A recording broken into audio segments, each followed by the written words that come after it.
যায় মধুর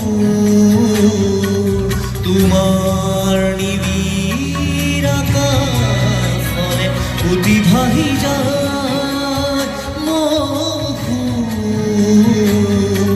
তোমার নিবিড় আকাশ ফলে বকুল বন সুবাস জাগে বকুল বন সুবাস নামে